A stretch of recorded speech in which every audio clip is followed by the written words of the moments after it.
دعوت اسلامی کے دینی کاموں کی ترویج و اشاعت و نیکی کی دعوت کے پیغام کو عام کرنے کے لیے جانشین امیر اہل سنت مولانا حاجی عبید رضا اتاری مدنی مدعا ذلہ العالی اور اراکین شورا حاجی محمد امین اتاری اور حاجی محمد فاروق جیلانی اتاری کا سفر افریقہ جاری ہے۔ اسی دوران افریقی ملک یوگانڈا کی سٹی کمپالا کی کولولو جامع مسجد میں سنتوں بھرا اجتماع ہوا، جس میں مختلف شعبائی زندگی سے وابستہ شخصیات اور ذمہ داران دعوت اسلامی اور مقامی عاشقان رسول نے شرکت کی، جبکہ جانشین امیر اہل سنت نے بدشگونی کے موضوع پر بیان کرتے ہوئے شرکاء اجتماع کو اپنے مدنی پھولوں سے نوازا۔ لینا خاتم النبیین صلی اللہ علیہ وسلم کا بھی طریقہ ہے، جبکہ بدشگونی بدخاری یہ غیر مسلموں کا طریقہ ہے۔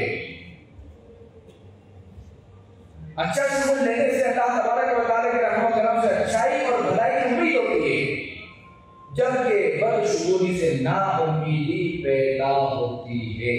دوران اجتماع مولانا حاجی عبید رضا اتاری مدنی نے شرکاء اسلامی بھائیوں کو سلسلہ عالیہ قادریہ رضویہ اتاریہ میں داخل کروا کر امیر اہل سنت کا مرید بھی بنایا۔ اختتام پر دعا کا سلسلہ ہوا اور ملاقات بھی ہوئی۔ اے